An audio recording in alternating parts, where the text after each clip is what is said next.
So we're here to talk about impact measurement today, and particularly impact measurement in the context of impact investment. And so you have me today, Kylie. So I'm a Director of Impact Seed and have been, I guess, leading our impact measurement practice at Impact Seed. And you also have Emma Tompkinson here today as well. Do you want to introduce yourself, Emma? Sure. Well, originally I was a maths teacher, so that may come through. Do tell me if you feel that I'm treating you like a child.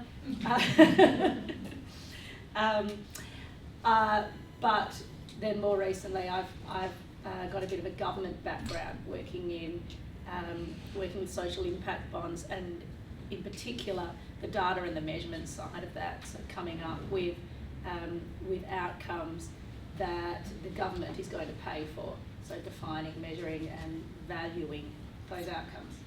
So you'll get a little bit of that today. Thanks, Emma. And we're thrilled to be working with Emma, or Emma's working with us, and to be able to learn from her today, which will be really amazing. So a little bit about Impact Seed. Have most people in the room heard of Impact Seed before coming into the room? I'm hoping a few nods. For those that don't know what we do, we exist in this area of impact investment. So we've got philanthropy and grants on one side of things and business and investment on the other, and we believe in this area where we can do good and create sustainable businesses at the same time. So playing with what are traditionally quite separate drivers, profit for business and enterprise and doing good for philanthropy and I guess community services, playing with those drivers in different kinds of ways. So effectively we do almost anything that's focused on building that market within Western Australia. And this is an impact management approach. So we'll talk a bit about this a little bit later on in the session, but effectively I wanted to put it up to help illustrate where Impact Seed is really interested in working. So an impact management approach kind of divides businesses or approaches to doing business from this don't consider, so of being aware of negative impacts but not really trying to mitigate it, through to avoiding harm, so wanting to mitigate risk and behave responsibly, benefiting people and planet, so wanting to support businesses that are trying to do the right thing and doing good in the world, through to contributing to solutions, so wanting to tackle things like climate change or the education gap. And so at Impact Seed, we're really interested in working in this benefiting people and planet, but really in that contribution to solutions area. And so that's what we're really passionate about. I don't like to take information from people without telling you what I did with it, and that is one of the key things, I think, when we talk about impact measurement.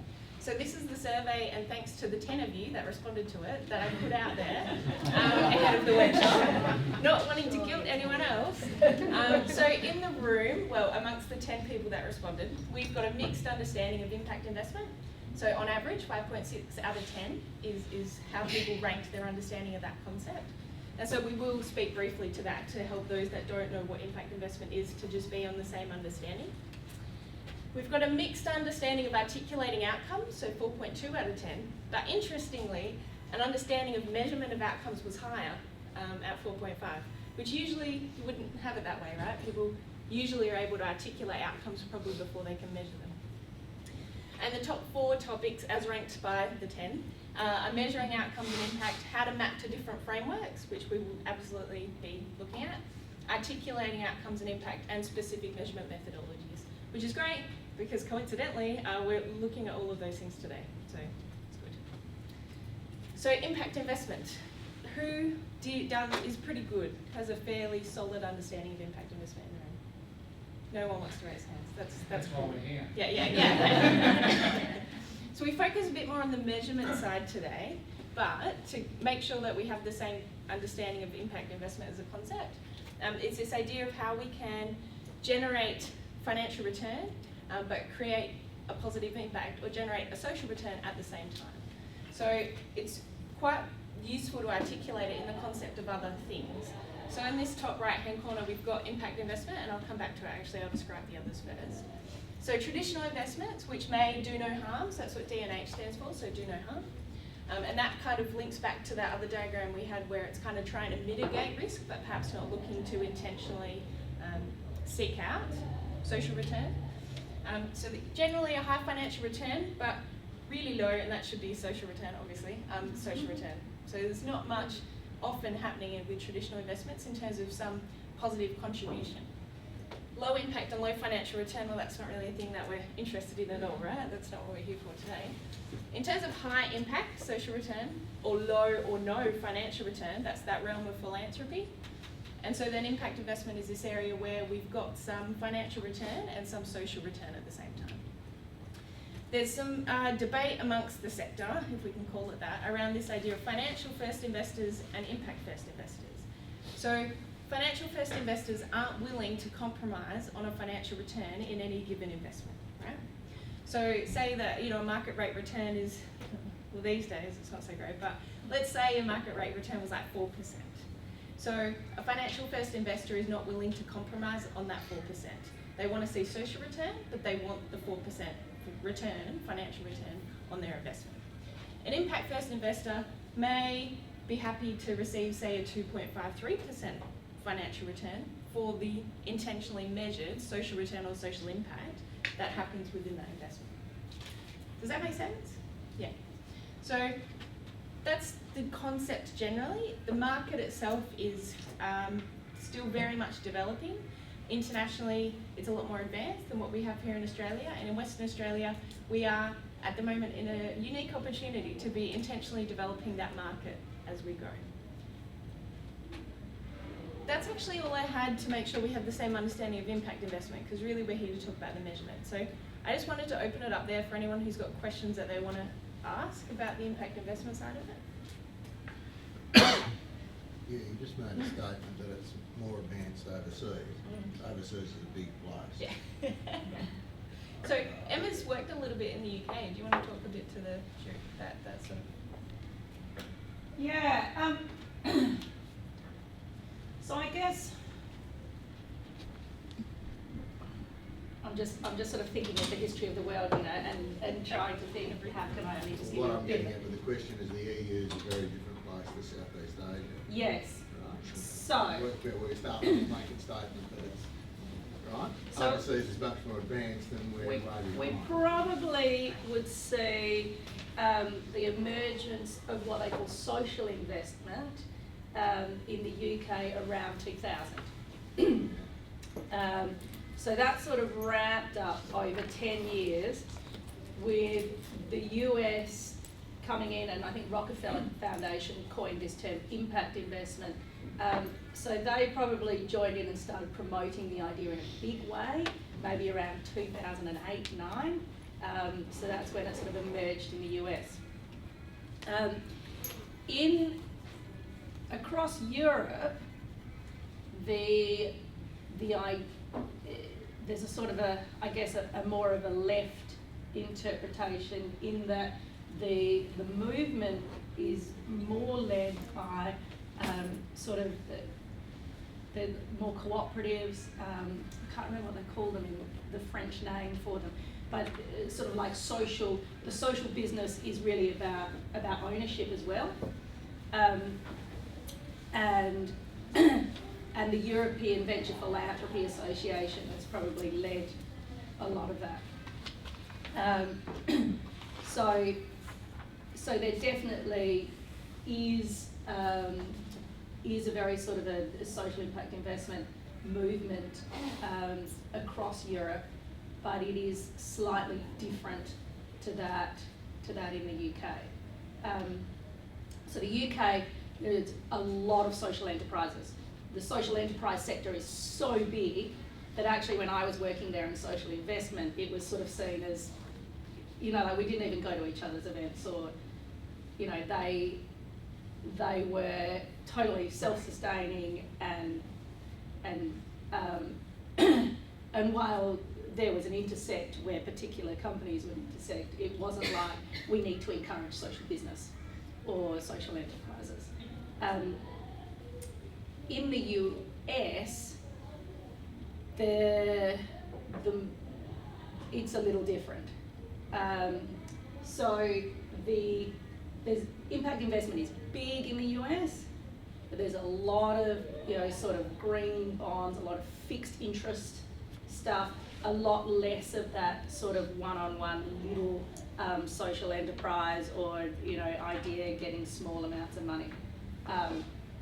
it's all how can we do, you know, big ideas across the board, and a lot of sort of here, you know, like we're not investing in tobacco and alcohol, and we're setting up a massive impact fund. So often when you look at those funds, you're kind of like, oh, their relationship to, if you remember that small circle, organisations that are trying to tackle social problems is very limited, but they're putting those sort of investor lenses on some very large funds. And interestingly, when I was in Canada, I was talking to an impact investment advisor, and she was saying that a lot of people coming to her, what she was seeing was an emergence of young, particularly young female investors who were going to inherit a lot of money and wanted to invest it in a different way from their parents. So there's also this movement in Canada and again in the US, where younger wealthy people are saying, I want to set a different, I want to invest with a different set of values, and I am coming into, or have recently come into, a lot of money, and I want to do this differently. So, any other questions? Alright, we'll jump into the measurement side of it. So the next couple of slides are largely framing concepts around the measurement side of it, and trying to, I guess, give both a common language and a common understanding of the rest of the workshop, right? So the first thing is being clear on what it is that we're measuring, because there's effectively two key ways that social enterprise, social business, not-for-profit organisations, entities can create some kind of impact. The first is through the process. So less content, but more actually how do you run your business. So you're thinking about the people that you're hiring. Are we thinking about the impact on the environment and the community in terms of the way that we're running the business? What does your supply chain look like? Are we ensuring that we're sourcing things from ethical providers, that side of things? In terms of the product or business model, then what your business actually does, so the content, is the other way, key way in which we can be making an impact. So the examples here are a community development financial institution, the number of affordable housing units created, more international aid and development example of malarial nets. But if I think about social enterprises that we have here in WA, there's one just recently launched called the Underground Collaborative. So looking at a coffee cart, providing barista training and support for people experiencing vulnerability or disadvantage. So how many jobs are being created through that enterprise? And there's a bit of crossover there with the process as well, right? But effectively being clear that there's two key ways that enterprises can be creating impact, and knowing what we're trying to measure at any point in time. And understanding where and when we use measurement. So we use it in a number of different areas when we're thinking about impact investment. So in first, estimating impact for due diligence. So when we're thinking about investing, or from the perspective of getting investment, what do we think that impact's going to look like? That estimation from the perspective of doing due diligence, which for those in the room that don't know is where you're about to invest in a business, and so you go through all of the kinds of procedures to make sure that this is the business that you're going to invest in. That's the first area where we use measurement. The second is looking at planning impact through strategy. So when we're actually planning for what we want to be achieving as a business, we're thinking about how we plan for that. Third, how we're monitoring impact all the way along. And so there's a difference, I guess, in this language of monitoring and measuring and evaluating. So monitoring and measuring is something that we do all the way along. We're checking in, making sure we understand what impact we're having as we go. Evaluating is kind of a point in time. So then we're evaluating impact at the end, or 6 months in, or 3 months in, or whatever it is. Whatever the point in time is that we're trying to understand what impact we've had, that's kind of evaluating to prove social value. So we use measurement at all of these stages of business development, right? And some kinds of strategies or measurement tools or methodologies or frameworks are more appropriate for some of these than others. I thought I was going somewhere else, and I'm not. We're going down this road, so that's okay. So Nesta has developed these standards of evidence. So effectively, it's actually trying to understand how rigorous or robust, and we might talk about those terms a bit later on, the kind of evidence you have about the social impact of your program, how rigorous or robust that is. So down at this level 1, you can describe what you do and why it matters. Level 2 is where data shows some positive change, but you can't confirm that what it is you're doing is actually having that impact. Stage 3 is you can demonstrate causality. So you have enough data and you have the right frameworks around it to be able to demonstrate some kind of causality. 4, you've got 1 or more independent evaluations that confirm your understanding. So it's not just you measuring impact, but you've had someone else come in and measure that impact. And 5 is you've got manual systems and procedures to support what you're saying. So it's kind of embedded and it's got infrastructure around it. So that's how Nesta describes the kinds of different levels of evidence, because when we're measuring programs, we're collecting a whole bunch of data and evidence, right? And this is just how we understand it. So that link is a really good one if that kind of is of interest to you. Have you got anything you would add,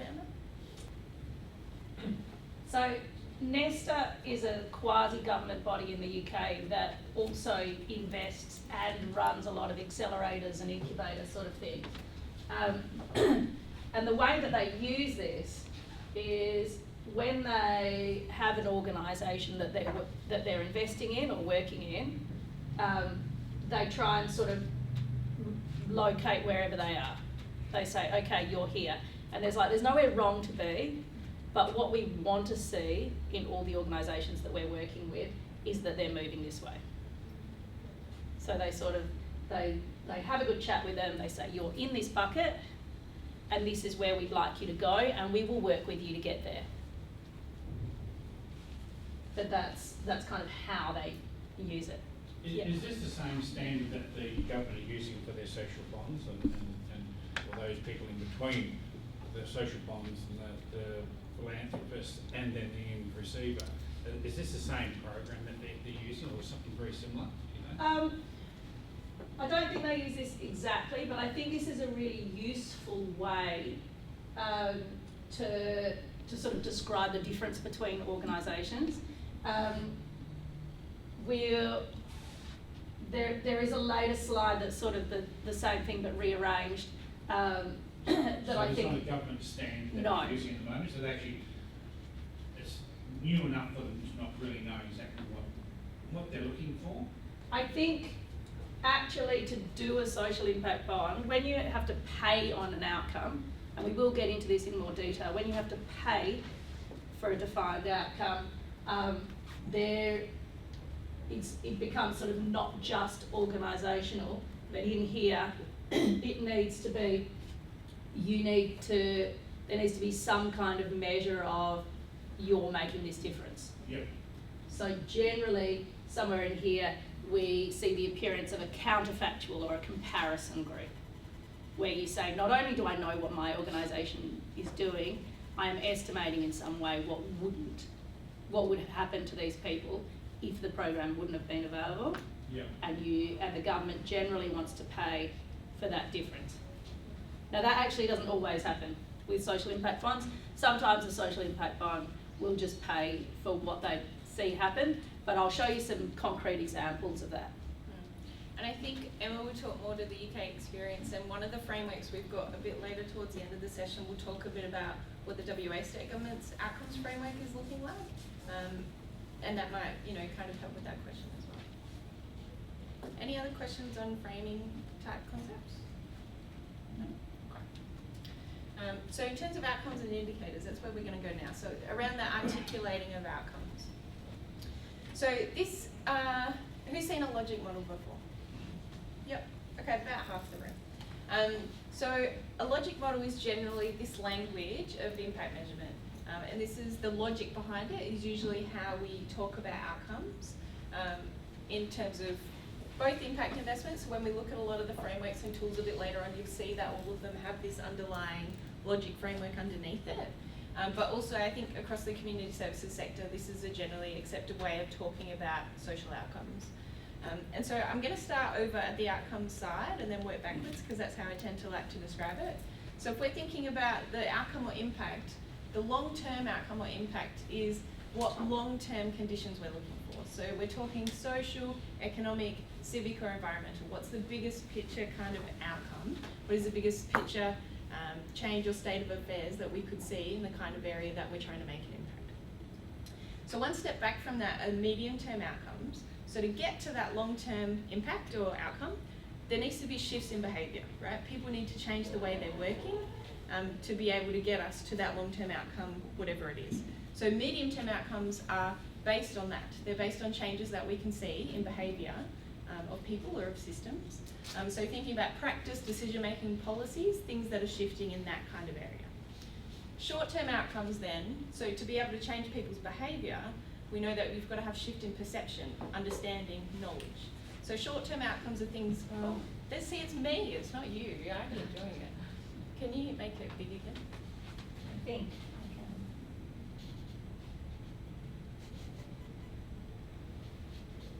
Amazing. So these learning or awareness or perception kinds of outcomes, that's what we refer to as these short-term outcomes. And in terms of outputs, some logic models have activities separated out. This one puts activities in as a kind of output, but just being aware there's different kinds of models and language around that. But it delineates, I guess, between the output of participation. So, for example, all of you being here today, we all attended a workshop. Was there a shift in the learning? So did we understand something more about impact measurement? Did we then change the way that we're measuring outcomes to create the long-term outcome, I guess, of a good measurement ecosystem and understanding of impact in Western Australia?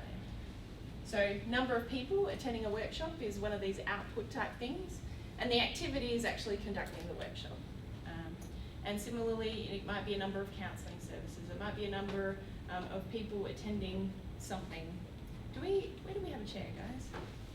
There is one up there. Yeah.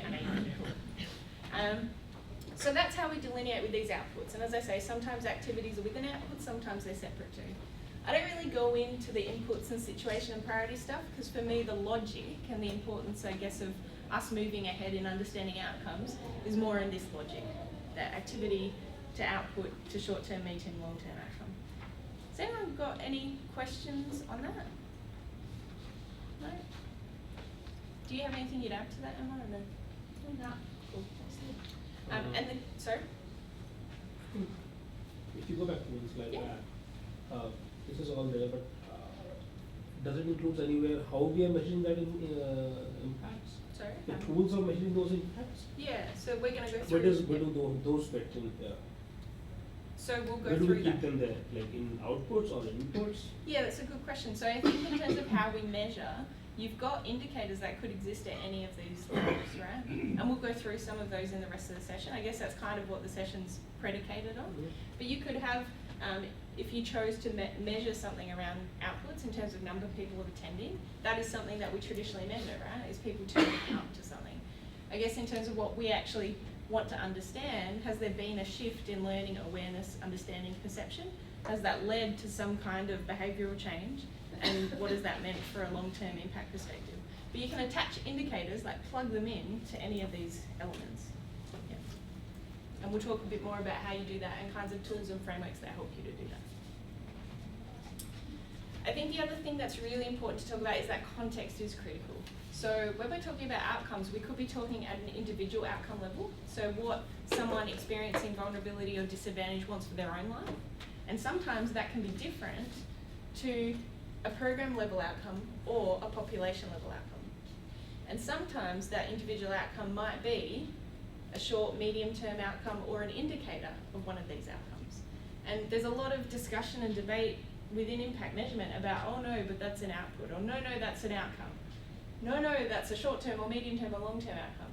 And I think often that comes about because we're not being clear about what context we're in and what level of outcome we're talking about. So it's just worth understanding you've got individual outcomes, program, service or organisational level outcomes, and I guess for government sometimes that goes across a number of different organisations or different departments sometimes, and then community or population level outcomes. So looking at the entire population of Perth, or people experiencing mental health issues within Mirrabooka, or whatever it is.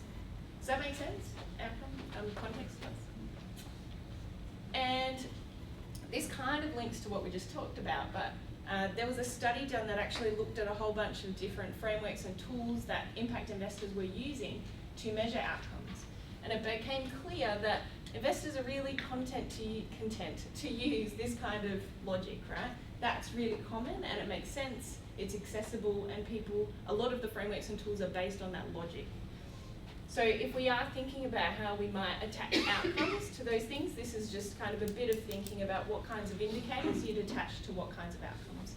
So say you've got a long-term outcome, you might want 1 or 3 indicators to understand that. If we're thinking about those short-term outcomes, you might have 2 short-term outcomes that help you understand your long-term outcome. And so you might attach 3 to 5 indicators to those to understand that a bit more. And then you've got your outputs and activities that help you also understand what's happening there. So I think I hand over to Emma at this point. Yeah, great. Thank you. So, when you have arrived at an outcome, actually I'll just refer back to the results from the survey, and I think when we look at, people are more confident with measuring an outcome than they are with articulating it. It seems surprising, but if you really think about it, there's a chair there, and so on both of those tables. Sometimes it's much easier to just say, just tell me what to measure and I'll do it. But these long meetings where we all sit around and argue what's really important, that's hard. It's so hard to come up with what's important. But you tell me what you want to measure, and I'll go and arrive at some indicators and collect the data, and I can do that. I think that reflects what is difficult in this process. It is very, very difficult to arrive at an outcome that everyone agrees they're working on. And when I'm working with people to arrive at outcomes, I often say, you want an outcome where all your stakeholders think, yeah, that's why I get out of bed in the morning. That really captures that. So that's hard. But once we've got our outcome, so for this particular program, the outcome was reducing reoffending. Then the next step is to say, right, well, how are we going to measure that?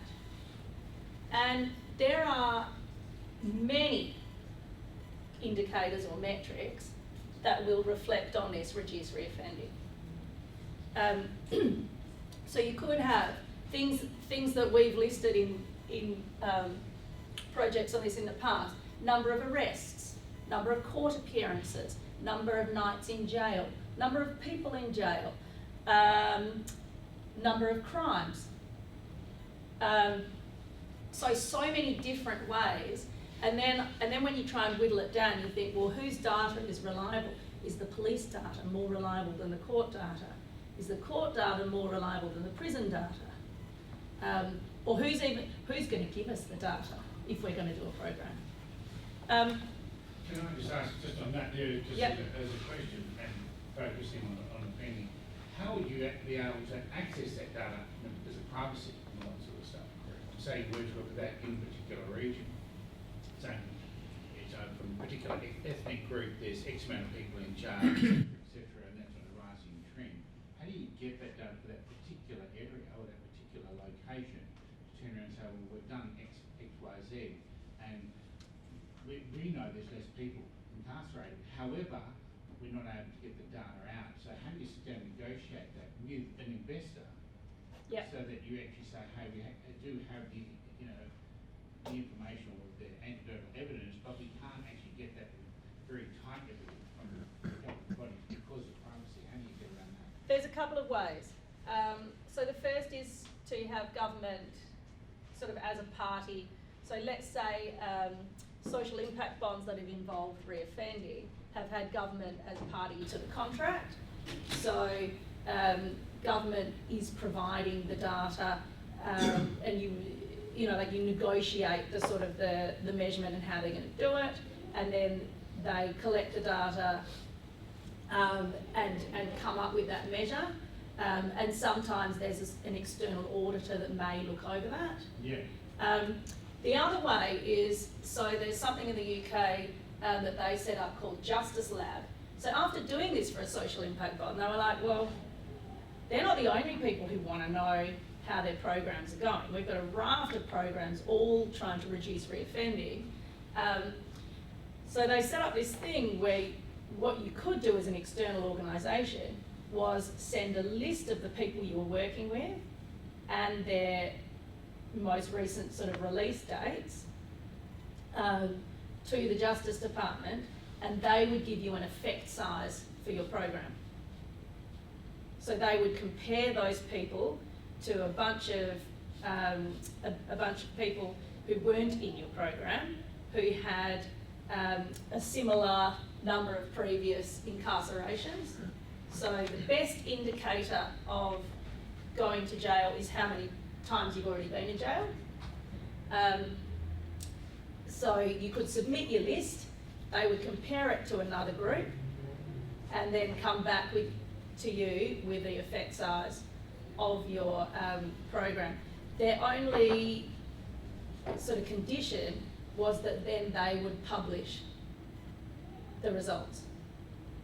So unfortunately that led to a bit of bias, where people would only submit the list of people who they thought had done better in their program, you know, and would leave out a few names. They publish the whole list. They wouldn't publish the list. Oh, sorry. They'd publish your people went to jails, 3% less than other people. The bulk of the programs that were submitted in had no statistically significant difference, mostly because they were too small to show a real effect that may not be due to chance. Yeah. But they did build that capacity after thinking about this question. So anyway, what we've got going on here is, so the red is the chart of number of previous times in prison. So about 40% of people in prison have not been there before. But once people have been in prison, say 6, 7 times, they're very likely to go in again. So what you have is you've got a few people up here who, for numbers, there's, in one study we looked at 6% of people resulting in 30% of the traffic. Right, so there is a small percentage of people who are driving a large, well, not a large, but a substantial proportion of the work in the justice system. So, let's say you are running a program and you want to measure the reduction in reoffending. So the first social impact bond was the Peterborough social impact bond, and what they did is they measured, they were measured and then paid on the number of offending events. So if somebody, if I am arrested and charged with 4 things, that's one event, yeah? So one kind of arrest to court and then to prison, maybe, maybe not, okay? But that's an offending event. The offending event counts if I'm found guilty, or plead guilty, whether or not I go to court. So, what that does then is it creates an incentive for the people working in that program. So they had people who were offending 50 to 100 times a year. And these are little offences. I was talking to one guy and he's like, I was cold, so I got a brick and I threw it through the window so that I could go down and be warm, kind of thing. And so people who are offending 50 to 100 times a year, if that's your metric and you can get, say, 100 times a year person down to 50 or even 20 offences, that's worth 80 people who might offend once. So by using this metric of reducing reoffending events, you really drive the incentive to work with a frequent offender. Does that make sense? And then, you know, and then you look at the program. So when I went to visit the Peterborough Social Impact Bond, and there were guys like hanging around in the office, and they were dressed in suits, they were helping with chips, you know, like they were doing all the things around the place, and they pretty much hung out there all day. They were these guys. Because if you're trying to get someone's offending events down, you're with them all the time. So they're like, you know, like, let's get these guys in, we're going to be there all the time. We're going to try and get them jobs, education, something to do during the day. But that's the sort of behaviour, it's a sort of service you see arise as a result of this kind of measurement indicator. Now if you come down here, so there was a program at Doncaster Prison in the UK where their measure was, they got paid, so it was called a binary metric. Did people reoffend or didn't they? So they worked with a group of prisoners who were exiting the prison, and they were paid if they didn't go back to prison again, right? So how long a period was that? That you go back to prison for 12 months or 2 years? So in both circumstances, the measurement period was 12 months. So the maximum time they kind of worked with someone was 12 months, although there's an incentive to start your service before they're released from prison. But 12 months after they were released, the measurement was cut off. So what happens here is you're like, are these people going to work with you 100 times a year reoffender? You know, maybe for about 4 days until they reoffend. What the service workers found here, and they said was really frustrating, they're like, you're working with someone, you're making really good progress, and then they're arrested and found guilty, and then we can't work with them anymore. They're cut off because we know we're not going to get paid for them. They're in the don't get paid basket. So the workers on this program found it very difficult. And what it means is that their focus becomes around these people. You know, these are people who've committed a couple of offences and, you know, with a little bit of support, will probably not, you know, will be able to not reoffend again. They're not working with your prolific offenders. They're certainly not inviting people to come and hang out in their offices all day, every day. So you can see that the choice of indicator for the same outcome provides very different incentives, drives very different services. So it's really, really important. I'll just say that reducing reoffending is probably one of the cleanest things to measure. When we look at, say, metrics for measuring, I'd say probably domestic violence is perhaps the hardest thing I've ever tried to measure, and other things fall between.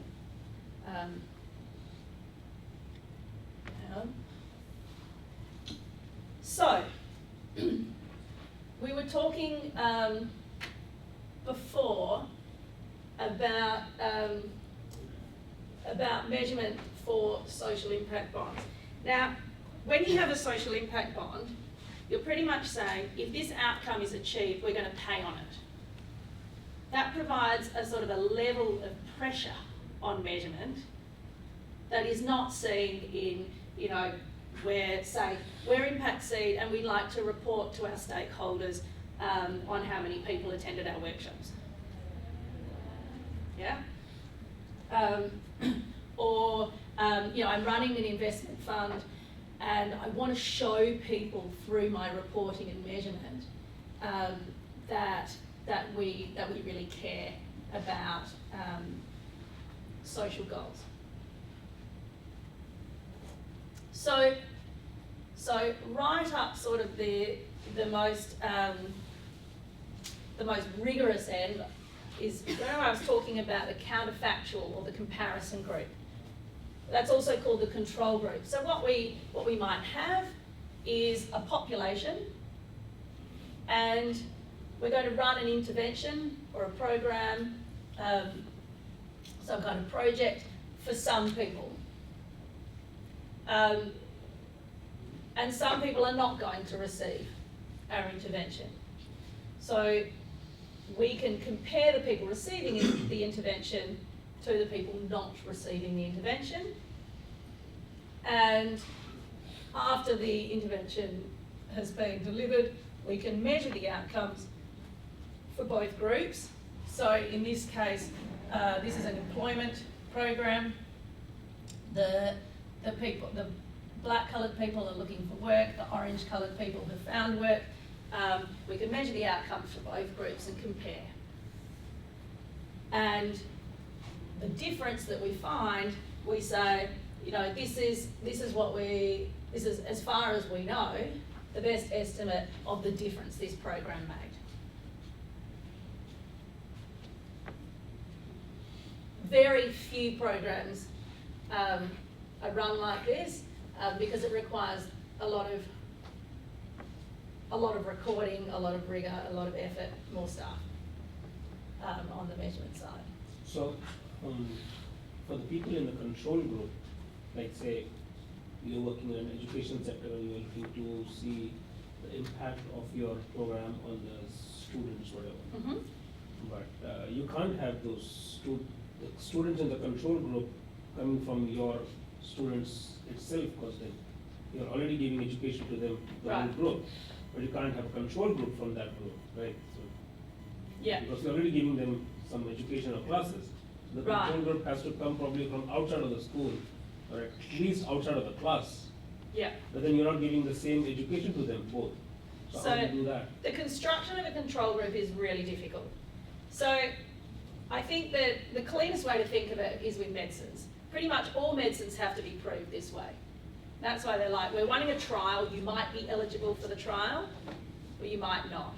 Now, even if you're eligible for the trial, often they'll give you the placebo, the sugar pill, instead of the actual drug, and then compare how the difference the drug made, right?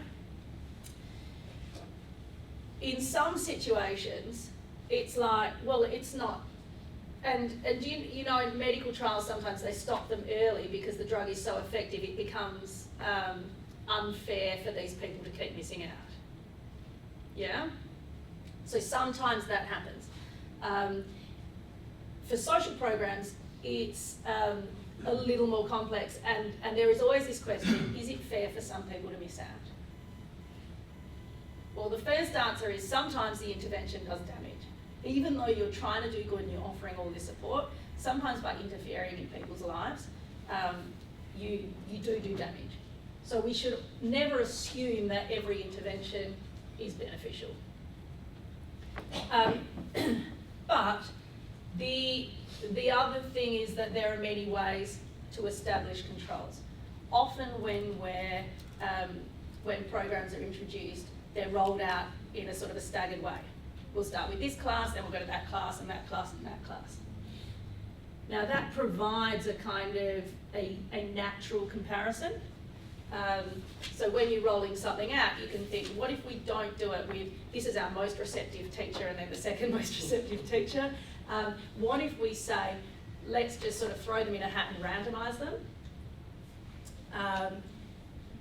And roll them out in this particular order with each start date, say, exactly a month apart, and then track the outcomes for all our classes.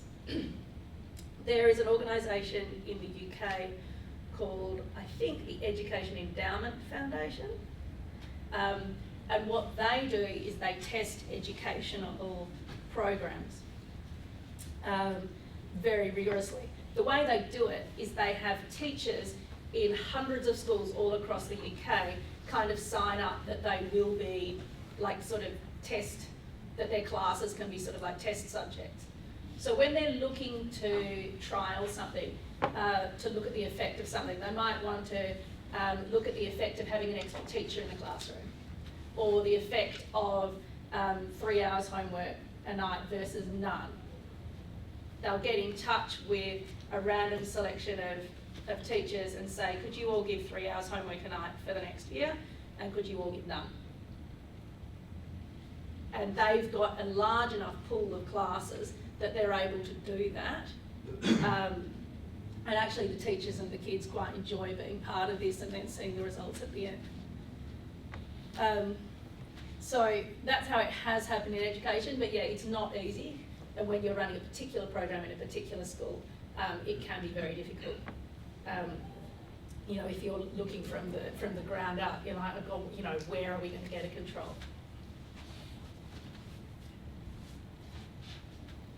So, what we were talking about with those, with these very rigorous controls are randomized control trials. So with those education ones, they randomly pick which classes are going to do no homework, which classes are going to do 3 hours. And some people will call this sort of the gold standard. In some cases, it's unrealistic. So we're going to show you the Benevolent Society, or I'll give you a thing, it says BENSOC on the top. They use propensity score matching. So what they do is they match families with similar families. They have some kind of scoring system, and they say, this is how we're going to match. So the family needs to have, say, a similar socioeconomic status, have had similar number of children, similar level of risk of harm to the child, and then we will compare whether our program helps their children not go into foster care. Yeah? So that's propensity score matching. And that also happened with Peterborough. They sort of matched prisoner with like prisoner. So we'll match a prisoner who's been in jail 7 times with a prisoner not in the program who's been in jail 7 times. And then if we do that for the whole program, we can see whether your program makes it less likely for them to reoffend. A historical baseline is where, say for a class, you might say, you know, in this class, their NAPLAN 1 year was 5.1, we introduced this program and the next year is 5.4. And you might give some kind of comparison there where you say, across the state, no other class went from 5.1 to 5.4. You know, this is the biggest increase across the state. Now that's pretty compelling, and historical baselines can be used in a very convincing way, and are really, you know, are really valid. We see them all the time. Yeah. And then there's no comparison. So in a minute we're going to give you some reports where you see, you know, our fund committed $20 million, and that enabled 400 jobs to be created, 75 minibuses to be purchased. There's no comparison to how many jobs or minibuses would have been created or purchased should the 20 million not have been deployed.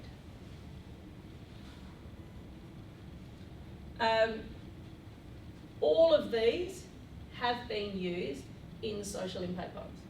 Sorry, and I keep saying social impact bonds. I'm not saying that they're really important or that they're even going to happen, but just because it was mentioned at the beginning, and because that's what I know about.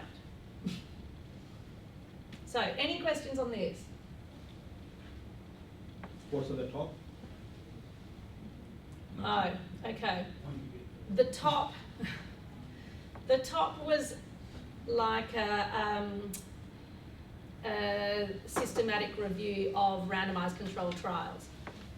So in medicine, you test out your medicine once, your drug once, you know, with 300 people who are taking it and 1,000 people who are not taking it, and you come up with your result.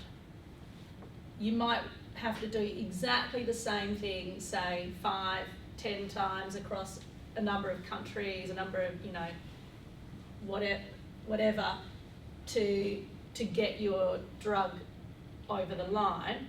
you can't just do it once.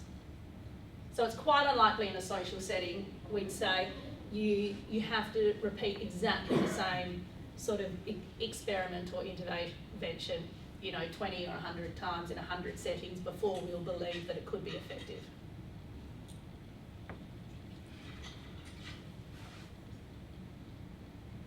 Great. So, what we want you to do here, just look up for a second. See this Ben sock one? If you turn it over, you'll see their results. And you can see what they're able to claim. 32% fewer children from their program, which is called Resilient Families, entered out-of-home care compared to the children from the matched control group. So they're talking about the difference they made. And then the other two are investment funds. And these are just excerpts of the report. So obviously there's a lot more in their annual reports with, big descriptors. But we just wanted to give you a flavour of how their indicators are presented. So in the others, we want you to think about their level of rigour there. And I guess the question that we want you to be asking yourself now and all day is what sort of level is appropriate to the kind of measurement that you might be doing in your organisation? But there are so many other variables that affect new house you're building? Yeah, No, that's what I was asking. all one down. Can you do that? Okay. There's some really great conversations happening. I'm going to just call on each table now, and if I could get someone from that table to give us a comment on really sort of these reports and any sort of responses to the reports, and to how they might relate to to your own or just general comments about impact measurement. That'd be great. So I'm going to start in the back left-hand corner. So each person at the table is from a different organisation. I mean, there's a few of us from Lottery West, SciTech, and then Wealth Financial Investment. So it was an interesting general discussion. We thought that it would be easier to provide this kind of reporting. It's the IAG one. And somewhat easy to report like this, and then this one being much more challenging, but with the case study, well, with the snippet as well as the depth of outcome information, comparative information, that would be really nice to do and tricky. Yeah, great. And something to aspire to. The other table is about. Anything to add to that? Just that I think that, I personally agree with this Benevolent Society example that, absolutely aspirational, but I think it's imperative. So I'm from SciTech as well, and when we're dealing with longitudinal programs in education, I think this is really what we should be doing, this type of assessment, to show that real impact. Yeah, great. Carly, your table? Well, I raised the question with Kylie re going back to the program logic and really understanding what your assumptions are about why and what it is you're wanting to, and they are really important factors in terms of that measurement stuff. And also understanding your external factors. Yeah. As Kylie said earlier, context really does matter. So you can't just say, and the Benevolent Society, this is where you'd want to aim for, but given that the Benevolent Society in New South Wales has been working in this space for a long time and been doing this sort of measurement, notwithstanding the fact that they are involved in the social impact bond, one of the early iterations of it. So,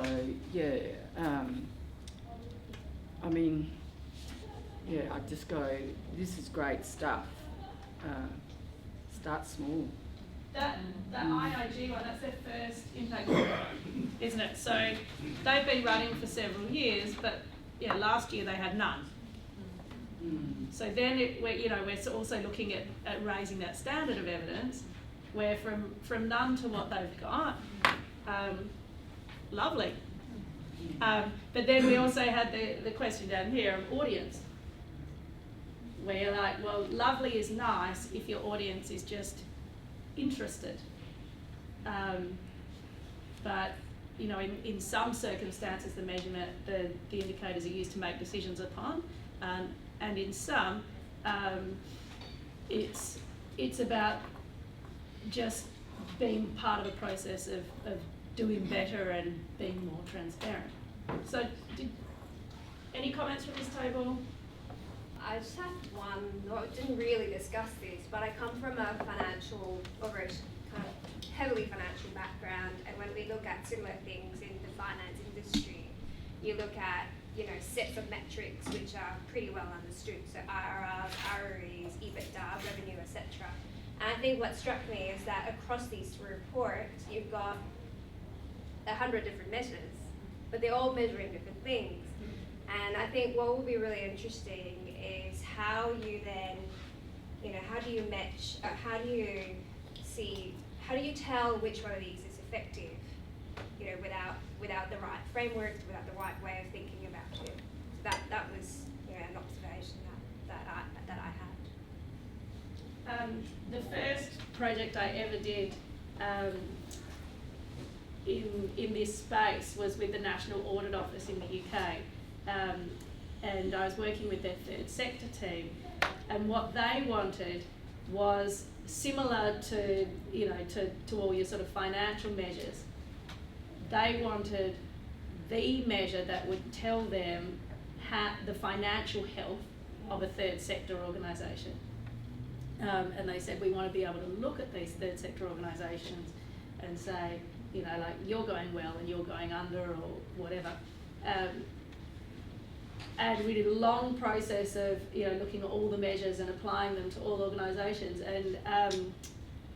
and the conclusion was that there is no one measure. And actually, when we talked to people about how they evaluate commercial businesses, they were like, you've got all these measures, but you will always look at the business as a whole.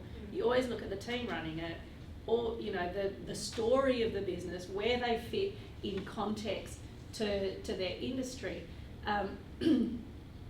Even though we have these well understood measures, nobody uses them in isolation. And therefore, it would be really damaging to develop a measure that would be used for third sector organisations in isolation, without people understanding what's going on there. Even something like level of reserves, for some organisations it makes sense to have large levels of reserves, and in others that's just it's inefficiency to not be using that money to do social good.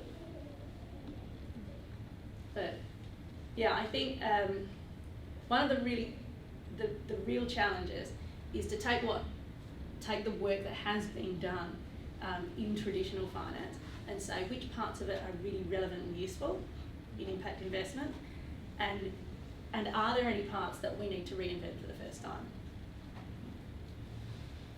This table. I can talk to it a little bit. So Altera, we're involved in agricultural investment and transition of underdeveloped assets. So as a listed company, we have some obligations at a listed level that we're trying to work through and demonstrate our capabilities. And there are natural impacts anyway embedded in what we do, and then just trying to tease those out, hold a mirror up against ourselves and find a baseline to measure those against. And then the projects that we develop are actually off our balance sheet, so we co-invest and cornerstone developments and bring co-investment capital in, and there's quite a range that capital is looking for, from pure commercial property-based type return through to those impacts. And we think that the metrics within a project itself or an investment overlay that we're developing can be measured separately from us as an organisation. We're just trying to, I guess, piece those together and understand what point do we tackle this and at what level, and then communicating that through to quite a broad range of stakeholders both shareholders all the way through to other participants in the industries. So yeah, that's got a broad range to target. We're obviously looking at things like B-Corp certification at a corporate level. That's a really good way to sort of measure ourselves. Yeah. And then at a project level, I guess we look and tease up metrics and then apply them to some platform. Sustainability development goals, maybe that's what. Yeah. Just happened there. There's a couple of things I want to pick up on from what you've said. The first is holding up a mirror to yourselves. And I think, when we think of why we measure, that's one of the most important.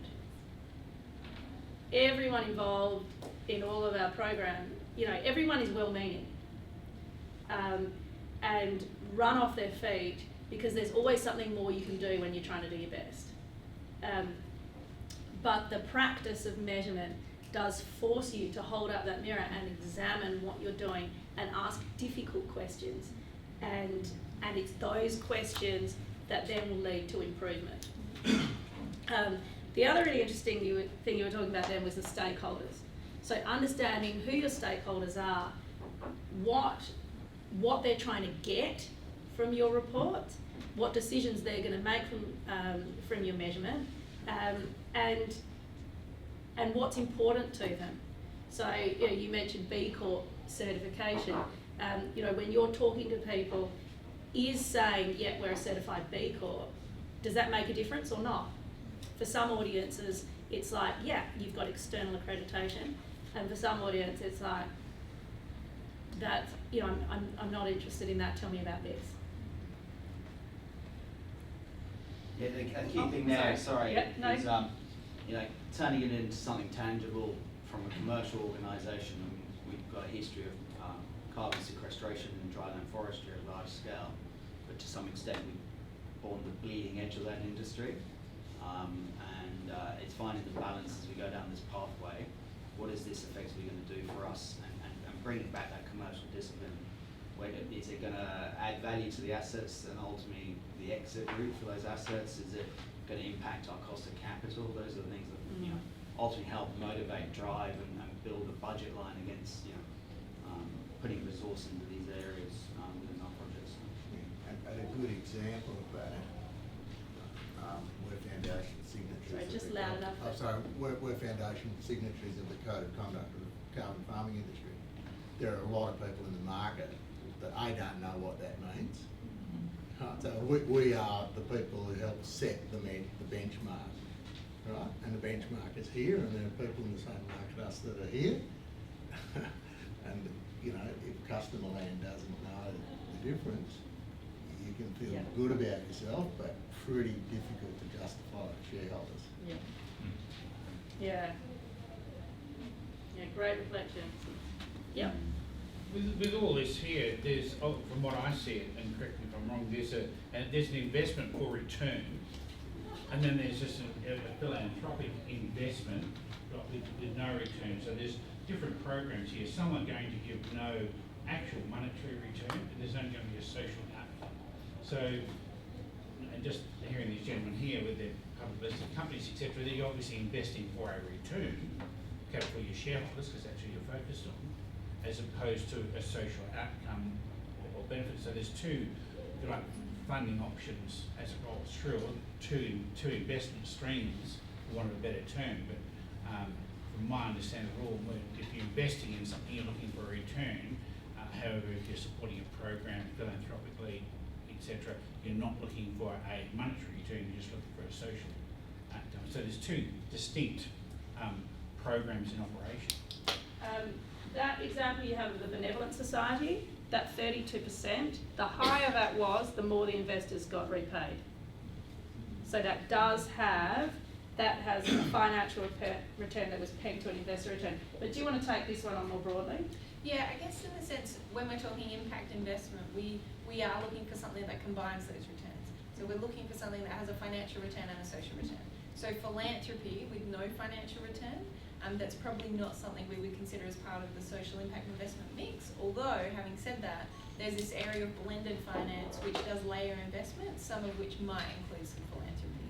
Does that make sense? Yeah. So the ones that you do have on your table are all social and financial return together. Yeah. So then, I guess on that, given that some of the areas wouldn't have been like done that much previously, so lots new. At what point is it, I guess, that measurement for success? Are you setting yourself, when you set yourself threshold targets before you start, or is it a case of you get your report, you do your reporting, you come back and you say we achieved 6%, that is successful, or like at what point are you deciding that your outcome has been a success or hasn't been a success? I think mostly for the pay for performance, we're setting the outcome to begin with. So people know what they're looking for, what the threshold is for payment from the very beginning. And similarly for the social return. I mean, they're combined, right? So if you're paying for outcome, you need to meet the social return in order to get the financial return. Yeah. We'll show you a report in the next activity. We'll give you a report where you can see their target and their measure. But I think, yeah, in some situations, setting the target is, for all your indicators is appropriate, and in some it's not at all. So you can see on IRG in the PCV reports, there are no targets there. They don't say we had 716 businesses, but by the end of this year we were really actually looking to have 800. They may have some internal targets on that, but they're not reporting on those. So I guess then the question is, should they? Would it add anything if they set stuff up at the beginning of the year and told everyone publicly and then everybody knew how they were going? So often governments do that. They'll say, here are our targets for the next 5 years. Now you can see how we're going. Is that appropriate for whatever organisation is reporting is the big question. Now, final table, anything to add? Any original or responsive comments? Yeah, it was really useful actually to see these comparisons, and what I took out of it is it's really important for us to set that baseline at the start. From our context of affordable housing, the green side of things is fairly straightforward because we're putting solar panels on the roofs and using energy efficient appliances, so we can quantify that. The social outcomes are going to be a bit more challenging, and that might involve surveys with the residents, maybe before and after they've been in the properties, and also to show the impact in comparison to the returns. So we can demonstrate that compared to similar non-impact projects, the returns are actually the same. And so by having things like green bonds and social bonds, it's actually driving industry to head in the right direction themselves. So they don't need to compromise on the returns. It's just basically, if we want to be accessing these large pool of funds, then we're going to be wanting to do all of these environmental and social outcomes ourselves, which a lot of them stand on their own legs, have their own business models, so it doesn't require any government grants. And I think that will really push the whole industry in that right direction. Awesome. Okay, right, cool. So we're going to break now. If we could just make it 15 instead of 20, so back here at 11:15, and there'll be food and tea and coffee.